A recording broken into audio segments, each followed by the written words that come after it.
Hello, this is Ethan Allman with Brian Jack's Rakkety Tam, chapter 29, with the fighting squirrel on the title head there.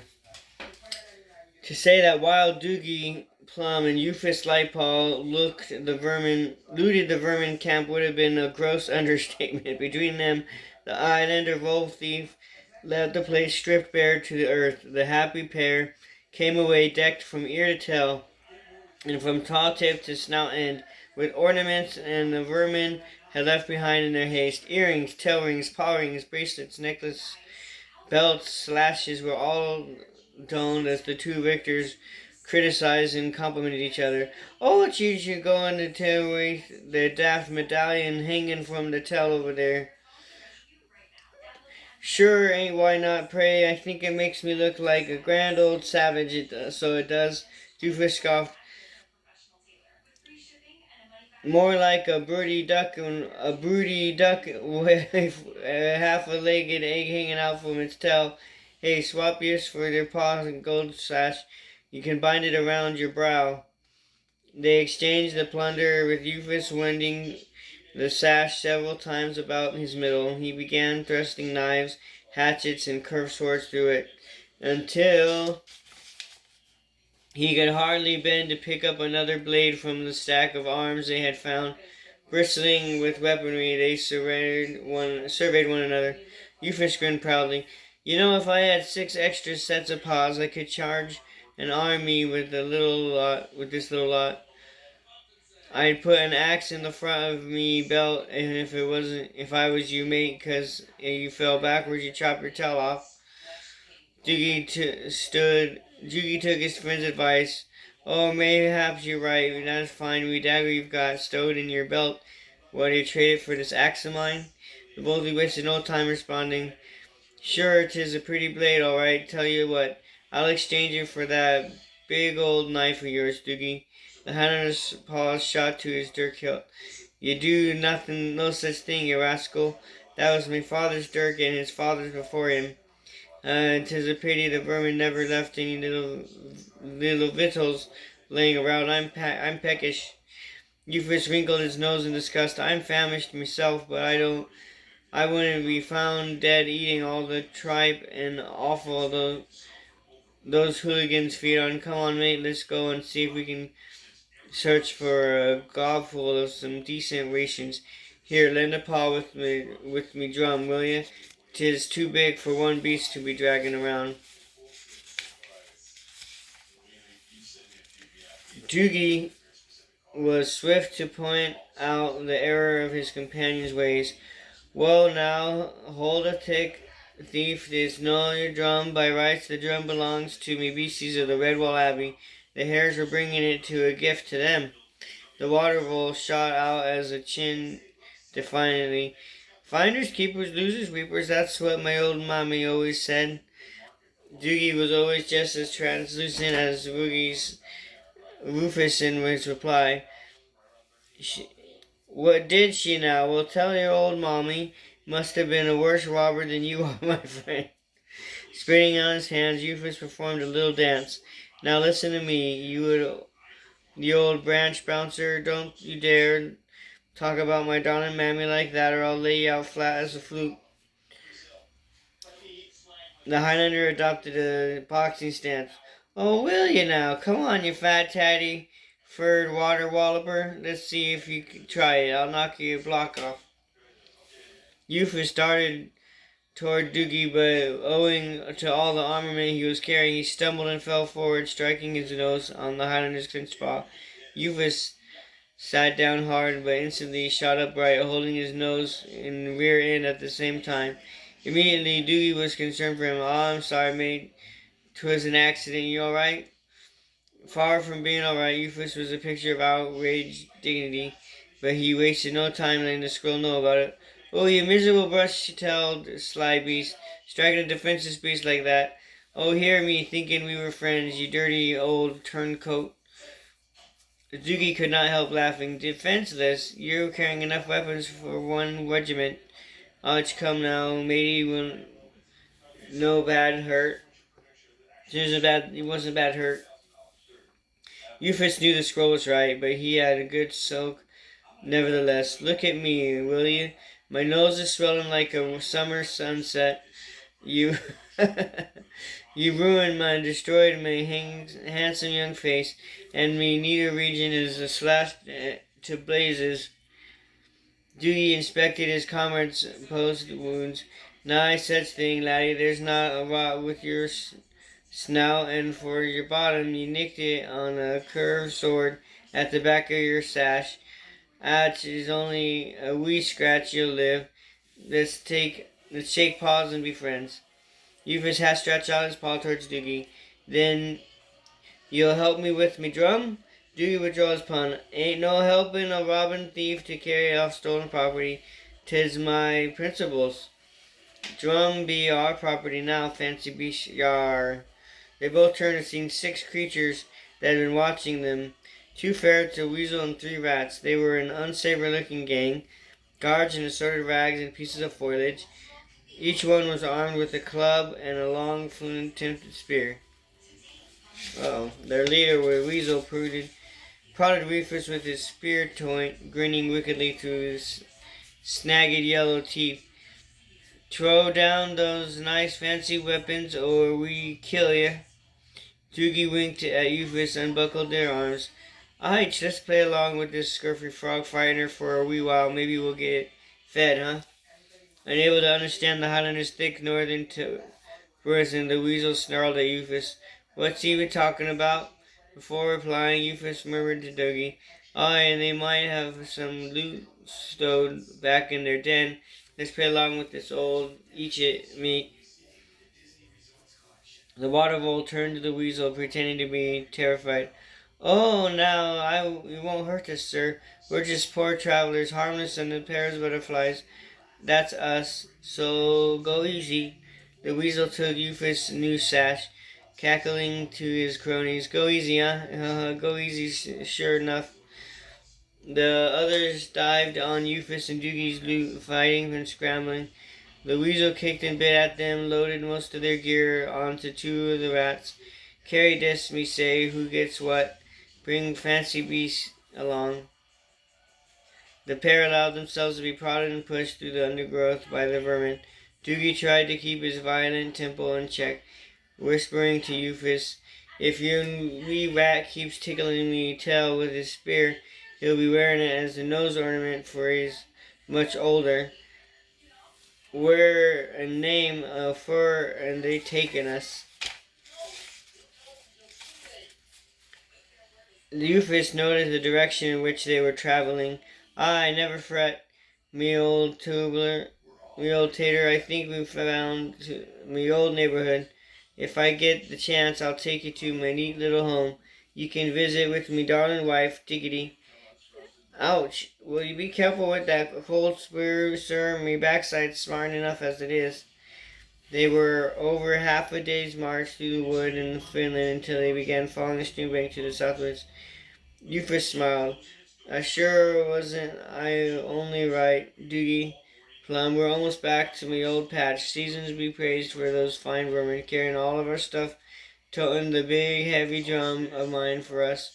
Aren't the thick-headed doofers and grand old crew? Louisa snarled at the water bowl. You're shut up your mouth and go this-a-way. He led them to the hole in the base of the elm. He slopped down into a big, roomy cave, with walls and ceiling were part of a tree's root complex. 4 vermin were inside, 2 ferrets and 2 more rats. There was also a family of dormice, 2 adults, 5 little ones. The cave had once been their tidy home. Now it was in a mess owing to the vermin occupation. The male dormouse recognized Euphis right away. Mr. Lightpaw, what are you doing here? The waterville winked at him. Hush now, Mr. Musker. Don't you go cracking on that you know me. The weasel glared at Euphis. You 2 knows each other, are? The vole thief shook his head vigorously. Me? Who? Sir, sure, I've met the feller in me life. Ask his good missus, she'll tell you. Ain't that right, Mom? Mr.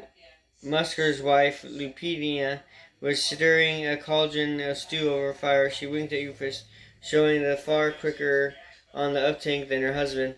Oh, we've never had the pleasure. Pleased to meet you.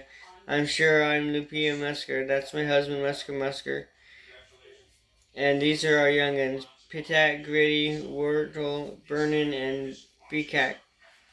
Say hello to the nice gentlemen we've never met, my dears. The young dormers caught their mother's look and called out all as one. Hello, Euphis. Doogie watched Lupia pull bread and a bunch of scones over the fire. He sniffed a few appreciatively. I must say, it smells very good, Mom. The rat who had been prodding Diggity sneered. That's not for you, fancy beast. He poked the Highlander's tail again, and the stone-tipped pole. Doggy looked pointedly at the water bowl. Dearie me, and reckon you've took enough of this nonsense. Euphra smiled politely at the dormice couple. Would you not like to take the babies outside and play for a while? As typical of many father dormice, Mr. Musker was fairly dim-witted. Clearly not having caught on yet, Mr. Blinken scratched his stomach as he replied, It'll be their bedtime soon. His wife gathered the young ones together.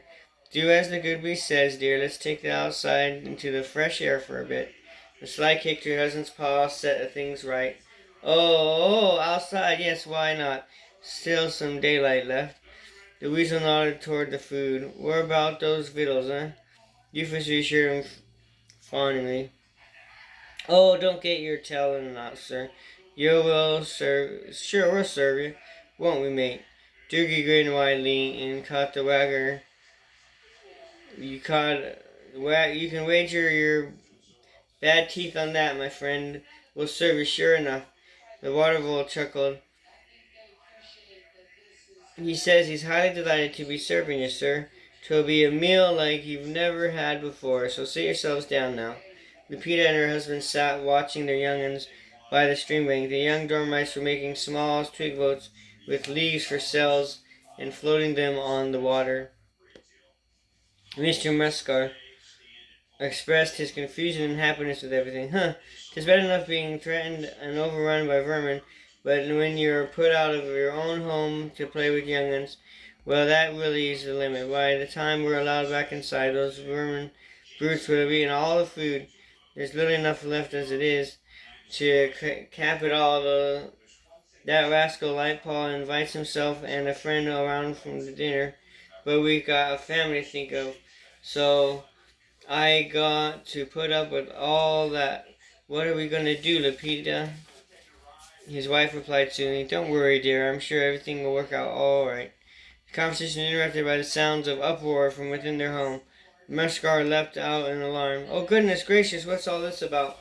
The body of a rat came sailing out the dormite's home, landing in a heap across the Muskar's paws. He recoiled from the carcass as the din from the indoors increased. Haul away, brah! Come on, you villains! I'm no dormouse, and I'm Wickety Doogie Plum. Ha, brah! Football pounded madly about, mingling with vermin screams. Ah, let go of me! Get a spear! Oof! Oh, come here, me scruffy you beauty! I'll teach you to bully my neighbors, so I will. Be in their fancy beasts. Ooh, my spear. Ooch, you poor no reaches wild thing. My brawny vermin. Here, taste the claymore blade. The ferret staggered out, clutching his stomach. He gurgled horribly before collapsing. Munchausen stared at his wife in amazement. It's Lightpaw the squirrel. They're fighting the vermin, but how? His wife called to her young ones. Play further up the bank, but don't wander too far away. She turned to her husband. I told you not to worry, dear. Mr. Lightpaw and his friend are warriors. Trust me. They'll take care of those dreadful vermin. Musker grabbed the club from the paws of the dead rat. Go look after the young'uns. I've been longing for a chance to get a crack at those vermin. He rushed indoors, waving a club roaringly. Invade my home and steal my food, would you? You bottom-nosed, snaggle-toothed, tap-furred bullies. Take that and that, and save some of this too. When the atmosphere became calmer, the dormouse mother brought her brood back to the cave. Musker was helping Doogie and Euphis to throw the slave vermin into the stream. Euphus bowed politely to her. You best take the babies inside, Mrs. Sure they don't want to be seeing this lot departing. The Doogie doffed his cap. Aye, Mom. We kept them well away from the villas. Go on now. The barns will be waiting to eat your fine cooking. The Lupinia curtsied prettily to her saviors. My thanks to you, good beasts. Will you join us for supper? You was nodded to Doogie and Muskar. You two go on. I'll finish up here and join you later. With stew, new baked bread, and some honey and preserved fruit, they dined thankfully. Mr. Musker produced a gourd of his special bilberry and apple cordial. I was hiding this from the scum. After a while, Euphus strolled in, washing his paws off from the stream water. He accepted his platter gratefully. Ah, well, that's that. You don't mind me saying, mate, but you got a pretty little dagger stored in your belt. I'll thank you if you return it. Deftly clutching the blade which Doogie tossed to him, Euphus eyed a small stringy instrument hanging on the wall. Is that a margillero, sir? Faith, 'tis a long season since I saw one of those. Could I try it, sir?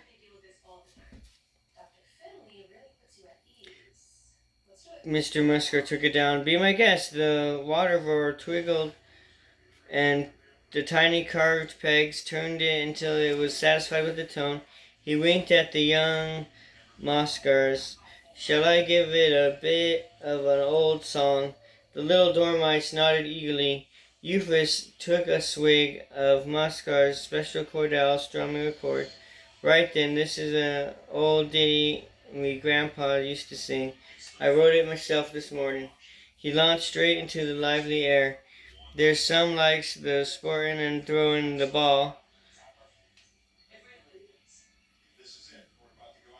but I love howling and fighting and all. So if you're the Rickton and charging the hill, I'll wallop the weasel and stiffen the stove. I can beat any dirty old vermin afloat, and if I grab a lizard and newt by his throat, sure he'll wish he'd stay home with his mammy.